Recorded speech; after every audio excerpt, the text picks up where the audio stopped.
नमस्कार। खगोलीय दैवीय रहस्य यानी कि सेलेस्टियल डिवाइन मिस्ट्री चैनल में एक बार फिर से आपका स्वागत है। मैं हूँ राजीव रंजन। मेरे पास बहुत सारे सवाल आते हैं कि गुरुजी, जीवन का मेन मकसद, मुख्य मकसद क्या होना चाहिए। तो आज सोचा क्यों ना जीवन के मुख्य मकसद पर ही एक वीडियो बना दिया जाए, क्योंकि आज का जो युवा पीढ़ी है वो ये तय कर नहीं पा रहा है कि किधर जाना है, क्या करना है, और किसी प्रोफेशन में है तो वहाँ खुश नहीं है। तो मैं सोचा कि आज के लिए ये टॉपिक सही रहेगा। तो सबसे पहले तो जीवन को हम समझ लेते हैं, फिर मकसद पे आते हैं। जीवन एक लिमिटेड पीरियड ऑफ टाइम है और जिसका दोनों छोर हमारे हाथ में नहीं है। हम कब पैदा होंगे, कहाँ पैदा होंगे, ये हम नहीं जानते। हम कब मरेंगे, कहाँ मरेंगे, किस परिस्थिति में मरेंगे, ये भी हम नहीं जानते। तो जो दो अहम चीज़ें हैं वो हमारे हाथ में नहीं है। हम अगर हिंदू के यहाँ पैदा हो गए तो हमारे संस्कार, हमारे नाम, हम उस नाम से जाने लग जाते हैं और उन धर्मों के प्रति हमारी आस्था हो जाती है जो हमारे माता पिता, दादा दादी जो उनको देखते हैं करते हुए। वही अगर हम दूसरे ईसाई धर्म में पैदा हो जाते तो ईसाइयत को अपना लेते। तो शुरुआत हमारा नहीं है, अंत हमारा नहीं है। बीच का एक लाखों अरबों साल की ये पृथ्वी है, उसमें एक छोटा सा शॉर्ट स्पेन ऑफ टाइम हमारा है। उसमें भी इंसान भटकते रहता है, क्या करें क्या ना करें, क्या मकसद होना चाहिए। क्षण भर के लिए आया है और मकसद के लिए इतना परेशान रहता है। तो आज मैं आपको बता दूं कि जीवन का मुख्य मकसद जीवन ही होना चाहिए, क्योंकि जीवन से बड़ा कुछ भी नहीं है। आपका ज़िंदगी में सबसे इम्पोर्टेंट चीज़ जो है वो जीवन ही है। अगर आपकी ज़िंदगी है तभी आपके पास धन है, तभी आपका पोस्ट है, तभी आपका रिश्ते हैं, तभी आपके माता पिता या पत्नी, बच्चे, ये सब कुछ, सारा संसार तभी है जब आपके पास ज़िंदगी है, और ये छोटी सी ज़िंदगी। तो जीवन का मुख्य मकसद ज़िंदगी ही होना चाहिए। जीवन में ज़िंदगी से बड़ा कुछ भी नहीं है।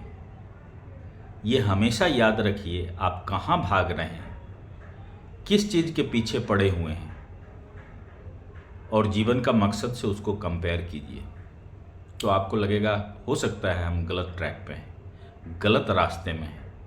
अंधाधुंध पैसा कमाने की, पैसा का एक लिमिटेशन है, उसके पीछे पागल हैं, पोस्ट की दौड़ में पागल हुए जा रहे हैं। छोटी सी ज़िंदगी है, उसका जितना लुत्फ़ लेना चाहिए वो हम नहीं ले पाते हैं। रही बात कि आप बोलेंगे कि मेरा गोल, मेरा लक्ष्य, कुछ भी तो होना चाहिए। गोल लक्ष्य बनाइए आप, और वो भी आप चुन के बनाइए अपना। आप ऐसे कर्म कीजिए जो आप, जहाँ कोई आपका घर्षण ना हो, जहाँ कोई रुकावट, जहाँ कोई जद्दोजहद ना हो, उस तरह का कर्म कीजिए, काम कीजिए। मेरा कहने का मतलब, जो आपकी हॉबी है, जहाँ आपका इंटरेस्ट है, उन कामों को आप करिए। फिर वो काम ही आपके लिए मोक्ष का मार्ग बन जाएगा। और ऐसे भागते रहेंगे तो हमसे पहले आप जहाँ खड़े हैं, आप जहाँ सोते हैं, वहाँ मिट्टी खोदेंगे तो वहाँ हजारों लाखों लोगों की लाश पड़ी हुई है, क्योंकि हमसे पहले कई जन्म आए, कई पीढ़ियाँ आईं, हजारों हजार पीढ़ियों ने जन्म लिया, फिर दफन हो गए। और आज से 3 पीढ़ी पहले का आप नाम नहीं बता सकते। 3 पीढ़ी पहले भी ऐसे ही आपकी तरह ही लोग परेशान थे जीवन के मकसद को लेके, और आज उनका कोई नाम भी नहीं जानता। चाहे वो बड़े से बड़े कवि हों, चाहे वो बड़े से बड़े साइंटिस्ट हों, चाहे वो बड़े से बड़े उद्योगपति हों, जो कुछ भी हों, उन्हें आज कोई नहीं जानता। 3 पीढ़ी आते आते उनका नाम विलुप्त हो जाता है, इंस्टिंक्ट गायब हो जाता है। सिस्टम बदल जाते हैं, कोर्स बदल जाता है, पढ़ाई का, रहन सहन का तौर तरीका बदल जाता है। आज आप कुछ भी कर लें, आप जीवन को दांव पे लगा के बहुत बड़ा नाम भी कमा लें, आने वाले दिनों में अगली पीढ़ी के लोग आपको नहीं जानेंगे।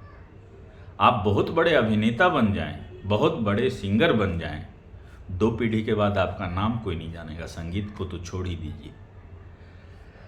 तो जीवन में हमेशा याद रखिए, जीवन में जिंदगी जीने से बड़ा कोई गोल नहीं है, कोई मकसद नहीं है, कोई लक्ष्य नहीं है।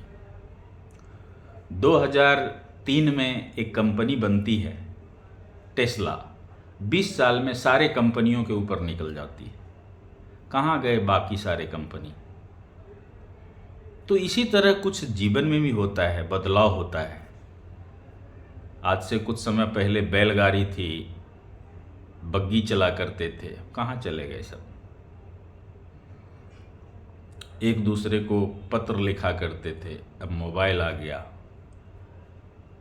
आने वाले दिनों में हो सकता है कि हमारे थॉट इधर से उधर ट्रांसक्रिप्ट हो जाएं, इधर से उधर भेजे जा सके, तो कुछ भी पॉसिबल है। इतने आगे की सोचना नहीं है, सभ्यता है, और जनरेशन टू जनरेशन बदलाव आते रहते हैं। कभी ज़्यादा आते हैं किसी जनरेशन में, किसी जनरेशन में कम आते हैं। और जैसे जैसे बदलाव के पीछे आदमी भागता है, जीवन में टेंशन, अस्थिरता, अनिद्रा, इन सब की चीज़ें, खान पान, ये सब से जुड़ी समस्याएं इंसान की बढ़ने लगती है। तो आप बोलेंगे ब्रेड एंड बटर के लिए कुछ तो करना होगा, करना पड़ेगा, क्योंकि आप, भगवान ने ऐसा ही बनाया है आपको। ये 2 आपके जो लिम्ब हैं, 2 पैर, 2 हाथ, ये सब पूरे बॉडी से ये अलग क्यों है? बॉडी सिलेंड्रिकल और ये दोनों आगे बाहर निकले हुए, इनको भगवान ने दिया ही इसलिए कि इससे आप मेहनत कर सकें। इसका काम ही है मेहनत करने के लिए बनाया गया है, लेकिन वैसा मेहनत जो आपके इंटरेस्ट से जुड़ा हो, फिर आपको कभी लगेगा नहीं। आप शुरू से ही वो काम करें। 2000 तरह के प्रोफेशन हैं। आप बचपन से ही अपने बच्चों को वैसे ढालें जो उनका इंटरेस्ट है और उनसे जुड़ा हुआ जो प्रोफेशन है वो माइंड में रख के, जो चीज़ उसको फुटबॉल पसंद है फुटबॉल में ही लगा दीजिए, क्रिकेट पसंद है उसी में लगा दीजिए, पेंटिंग पसंद है उसी में लगा दीजिए, संगीत पसंद है उसी में लगा दीजिए, खेती पसंद है उसी में लगा दीजिए, जूते बनाने पसंद हैं उसी में लगा दीजिए, कारपेंटरी जानना चाहता है उसी में लगा दीजिए, इलेक्ट्रिक का सामान बनाना चाहता है, बिजली के मोटर बनाना चाहता है उसी में लगा दीजिए। 1000 तरह के प्रोफेशन है। फिर वो जीवन में कभी उसको ये नहीं होगी कि वो काम कर रहा है, वो मेहनत कर रहा है। वो पूरी जीवन एंजॉय करते रहेगा। छोटा सा जो जीवन है उसको लगेगा कि नहीं उसने कभी ज़िंदगी में काम किया। वो उसकी हॉबी है जो उसका काम बन जाएगा। तो आप भी कुछ ऐसा काम करें। और अगर 20 साल आप कुदाल चलाने का ही प्रैक्टिस, आपको कुदाल चलाना अच्छा लगता है, आपने 20 साल कुदाल ही चलाना सीख लिया तो आप एक्सपर्ट हो जाएंगे। आपको बोलने का शौक़ है, स्पीच देने का शौक़ है, आप 20 साल कुछ मत कीजिए, सिर्फ बोलते रहिए। आप 20 साल में एक्सपर्ट ऑरेटर हो जाएंगे। आपको स्पीच लिखने का शौक़ है, 20 साल तक स्पीच ही लिखिए। स्कूल से शुरू कीजिए, माँ बाप के लिए लिखिए, भाई के लिए लिखिए, दोस्तों के लिए लिखिए। 20 साल के बाद आप इतने एक्सपर्ट हो जाएंगे उस फील्ड में कि आप कुछ नहीं करेंगे, सिर्फ स्पीच लिखने पे लेक्चर देकर आप इतना पैसा कमा सकेंगे जो अपनी मनपसंद काम में काम में आप जो करते हुए सुबह से शाम ऑफिस आ रहे हैं, जा रहे हैं, जितना कमा पा रहे हैं उससे ज़्यादा कमा लेंगे वो स्पीच का सिर्फ लेक्चर देके। तो 20 साल अगर किसी भी काम को आप करें जो आपके दिल के करीब है, जो आपके हॉबी से मैच खाता है, जिसको करने में आपको मज़ा आता है, तो आपकी जीवन, जो ये अमूल्य जीवन है, उसका रसपान आप कर पाएंगे। जिंदगी का असली मकसद वही आपके लिए मोक्ष का मार्ग हो जाएगा। फिर अलग से आपको ध्यान, मेडिटेशन और इन सब चीज़ों की ज़रूरत नहीं होगी। तो मुझे लगता है कि जीवन के मकसद के बारे में आज आपको समझ में आ गई होगी। आप जहाँ भी हैं, जिस भी परिस्थिति में हैं, आप ज़िंदगी को जिए। आप जिंदा हैं, आपकी सांसें चल रही हैं, तभी सब कुछ है।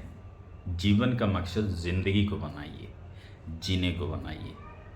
मुझे लगता है आपको जीवन के मकसद के बारे में आज हल्की पुल्की कुछ झलक मिल गई होगी।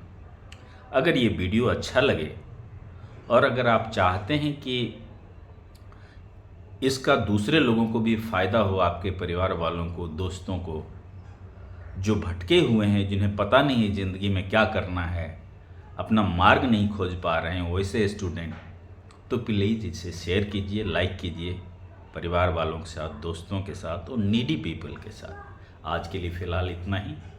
नमस्कार। ओम नमः शिवाय।